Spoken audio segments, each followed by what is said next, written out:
하나님의 말씀 요한복음 21장 1절부터 14절까지 말씀을 봉독하겠습니다. 요한복음 21장 1절부터 14절까지 말씀을 봉독하겠습니다. 제가 봉독합니다. 그 후에 예수께서 디베랴 호수에서 또 제자들에게 자기를 나타내셨으니 나타내신 일은 이러하니라. 시몬 베드로와 디두모라 하는 도마와 갈릴리 가나 사람 나다나엘과 세베대의 아들들과 또 다른 제자 둘이 함께 있더니 시몬 베드로가 나는 물고기 잡으러 가노라 하니 그들이 우리도 함께 가겠다 하고 나가서 배에 올랐으나 그날 밤에 아무것도 잡지 못하였더니 날이 새어갈 때에 예수께서 바닷가에 서셨으나 제자들이 예수이신 줄 알지 못하는지라. 예수께서 이르시되 얘들아 너희에게 고기가 있느냐 대답하되 없나이다. 이르시되 그물을 배 오른편에 던지라 그리하면 잡으리라 하시니 이에 던졌더니 물고기가 많아 그물을 들 수 없더라. 예수께서 사랑하시는 그 제자가 베드로에게 이르되 주님이시라 하니 시몬 베드로가 벗고 있다가 주님이라 하는 말을 듣고 겉옷을 두른 후에 바다로 뛰어내리더라. 다른 제자들은 육지에서 거리가 불과 한 50칸쯤 되므로 작은 배를 타고 물고기 든 그물을 끌고 와서 육지에 올라보니 숯불이 있는데 그 위에 생선이 놓였고 떡도 있더라. 예수께서 이르시되 지금 잡은 생선을 좀 가져오라 하시니 시몬 베드로가 올라가서 그물을 육지에 끌어올리니 가득히 찬 큰 물고기가 153마리라. 이같이 많으나 그물이 찢어지지 아니하였더라. 예수께서 이르시되 와서 조반을 먹으라 하시니 제자들이 주님이신 줄 아는 고로 당신이 누구냐 감히 묻는 자가 없더라. 예수께서 가셔서 떡을 가져다가 그들에게 주시고 생선도 그와 같이 하시니라. 이것은 예수께서 죽은 자 가운데서 살아나신 후에 세 번째로 제자들에게 나타나신 것이라. 아멘.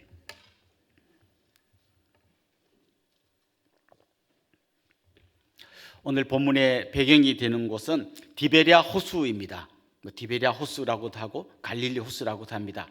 그냥 민물 호수입니다만은 워낙 넓고 크기 때문에 갈릴리 바다라고도 많이 부르죠. 이곳이 오늘 본문의 배경입니다.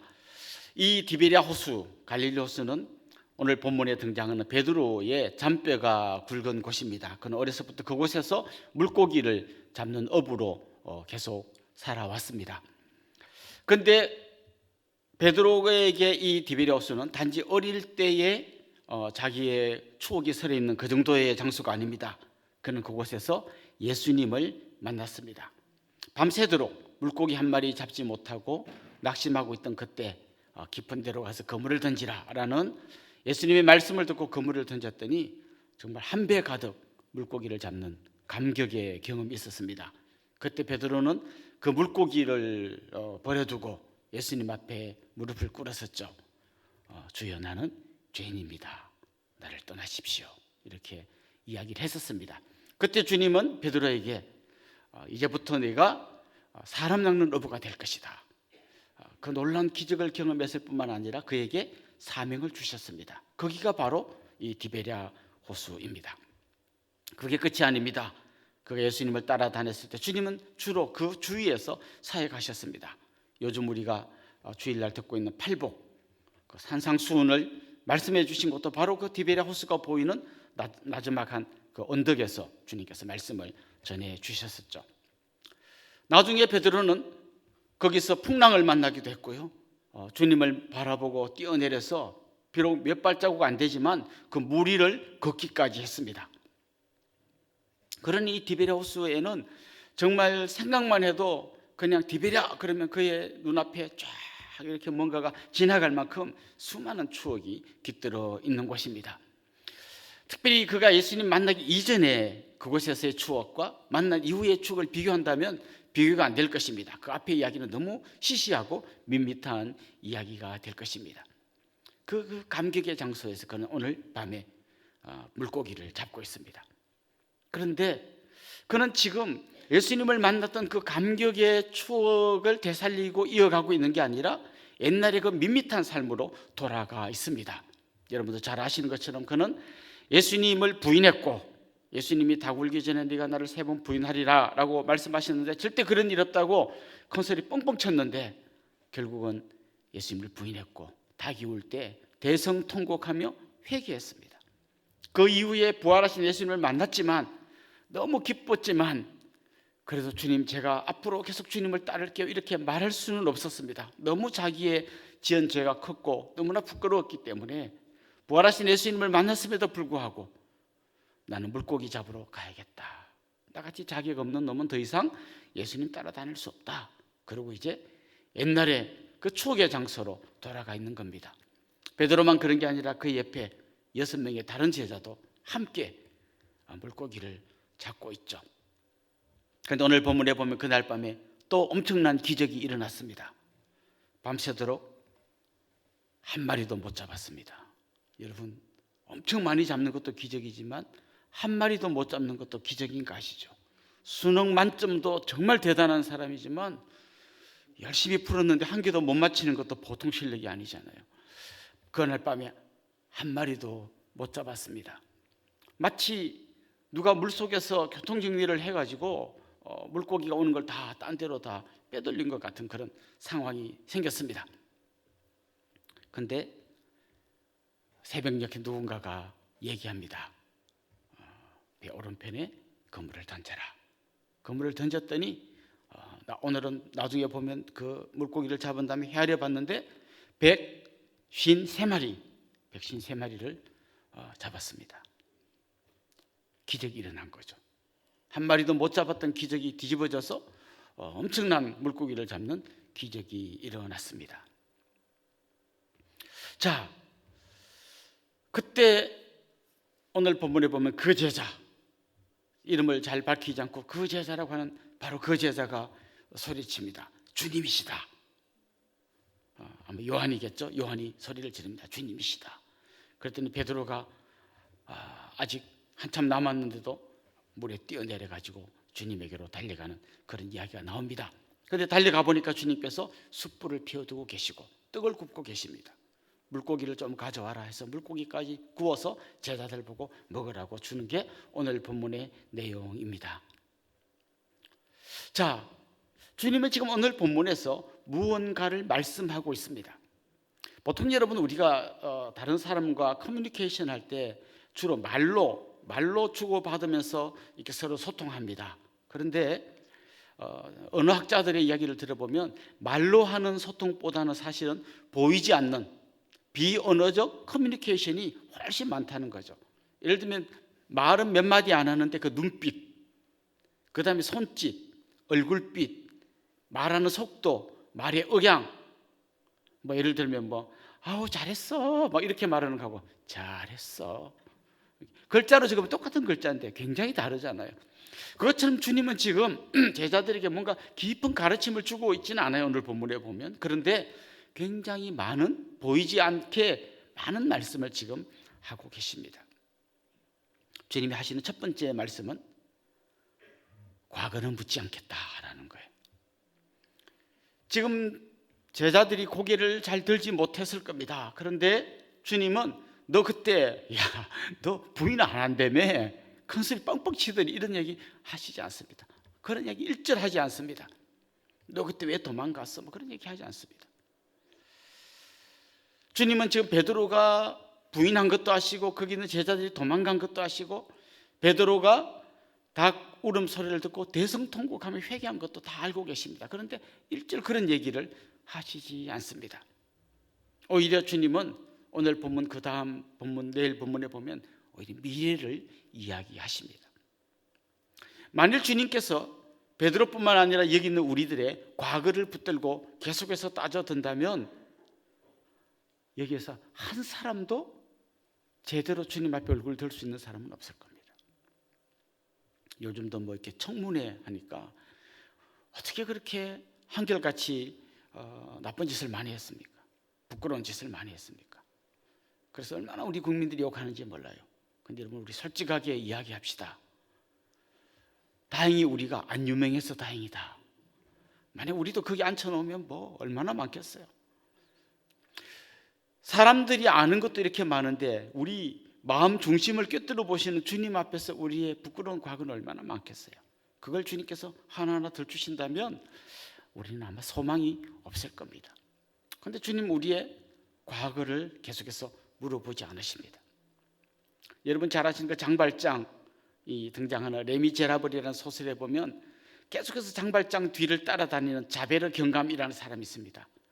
장발장이 완전히 신분을 세탁하고 나중에는 시장이 되었습니다마는 저 사람 수상해, 아무래도 장발장 같아, 계속 따라다니는 자베르 경감이 있습니다. 여러분 뒤에도 계속 따라다니는 자베르 경감이 하나 있어요. 바로 사탄입니다. 너 옛날에 그랬잖아, 너 나쁜 짓 했잖아, 나는 너의 과거를 알고 있다. 끊임없이 우리를 공격합니다. 그러나 주님은 과거를 묻지 않습니다. 베드로가 닭구름 소리를 듣고 통곡하며 회개했듯이 여러분의 죄를 주님 앞에 나와 회개하고 여러분의 삶을 돌이킬 때 주님은 여러분의 죄를 등 뒤로 던져버리십니다. 이게 오늘 본문에서 주님이 말씀을 안 했지만 여러 가지 행동으로 말씀하신 첫 번째 내용입니다. 두 번째, 주님은 또 이런 말씀을 말을 안 하면서 하셨습니다. 얼마나 힘들었니? 이런 이야기를 주님은 하십니다.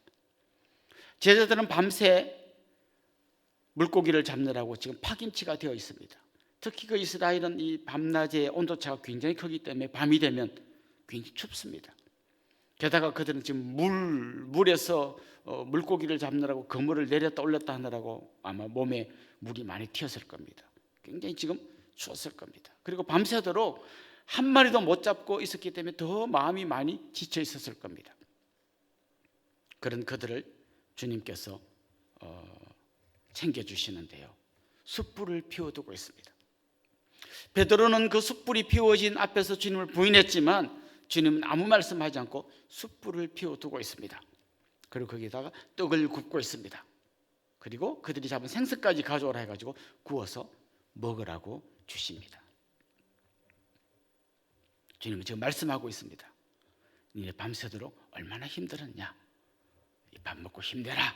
지금 주님은 그렇게 하시고 계십니다. 주님께서 오늘 이 아침 여러분 한 분 한 분을 찾아오셔서 만나주시고 이렇게 말씀하시는 그 음성을 들으시면 좋겠습니다. 김 집사, 박 권사 얼마나 힘들었냐, 코로나라고 장사는 안 되고 어디 밖에도 제대로 못 나가고 백신 맞아 후유증 있고 코로나 또 걸려가지고 후유증 있고 얼마나 힘들었냐. 우리 아픈 마음을 만져주시고 우리 눈물을 닦아주시고 우리 손을 잡아주시면서 힘내라. 그동안 교회도 마음대로 못 나오고 직장 가서 교회 가서 안 가서 눈치 보고 그동안 얼마나 힘들었냐.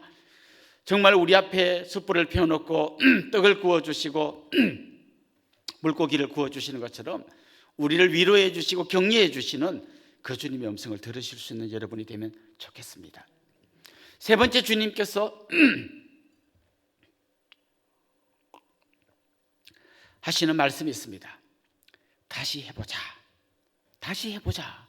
이런 말씀을 주님은 말은 안 했지만 하시고 계십니다. 사실 오늘 본문은 이전에 일어났던 어떤 사건을 떠올리게 만듭니다. 혹시 여러분 그런 거 있습니까? 이거 옛날에 한번 내가 경험해 봤던 것 같은데. 이 전문용어로 데자뷰라고 그러죠. 데자뷰, 기시감, 언젠가 한번 있었던 일 같은데 라고 하는 비슷한 일을 겪을 때가 있는데요, 지금 오늘 본문은 베드로가 예수님을 처음 만났던 그때의 사건을 떠올리게 만들어줍니다.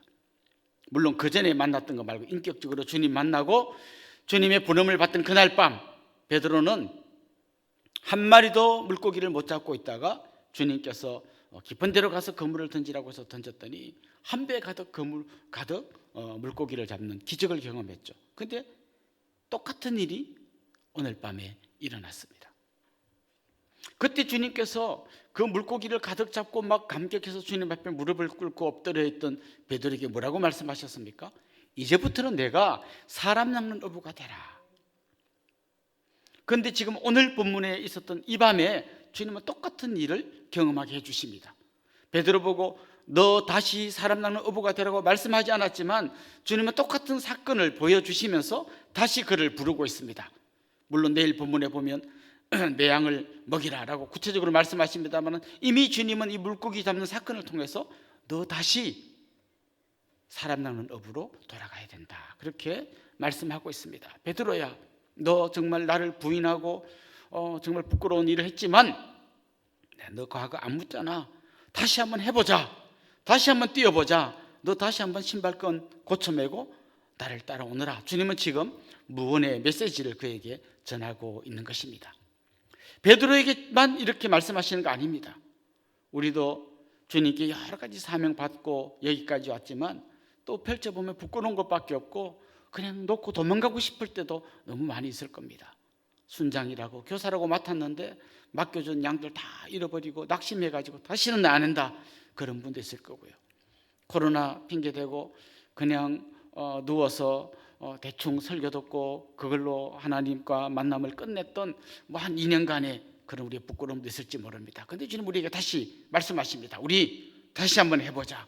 다시 한번 너에게 내가 주었던 그 사명 기억하고 한번 달려가 보자. 주님 말씀하십니다.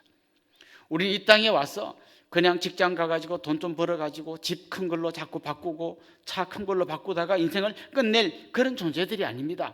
주님 우리에게 사명을 주십니다. 똑같이 밥을 해도, 똑같이 아이들을 키워도, 똑같이 직장을 다녀도, 똑같이 사회생활을 해도 주님은 그 가운데서 우리에게 사명 감당하면서 살기를 원하고 계십니다. 사랑하는 성도 여러분, 오늘도 주님은 두 팔 벌리고 우리를 맞아주고 계십니다. 주님께서 여러 가지 구체적으로 말씀하지 않아도 여러 가지 무언의 메시지를 오늘도 끊임없이 우리에게 던지고 계십니다. 네 과거를 묻지 않겠다, 주님은 말씀해 주십니다. 얼마나 힘들었냐 위로도 해 주십니다. 우리 손을 잡아 주시면서 다시 해보자, 주님은 도전하기도 하십니다. 오늘도 그 주님을 정말 가슴 벅차게 만나실 수 있는 그런 여러분들이 될 수 있기를 주님의 이름으로 축원합니다. 기도드리겠습니다. 하나님 아버지, 주님 앞에 서면 늘 부끄러운 것밖에 없는 우리들이지만 내치지 않으시고 끝까지 품어주시고 우리 손을 잡아주시고 위로해 주시고 눈물을 닦아주시는 그 주님을 찬송합니다. 주님과 일평생 동행하는 주님의 귀한 제자들이 되게 하여 주옵소서. 감사하고 예수님의 이름으로 기도드리옵나이다. 아멘.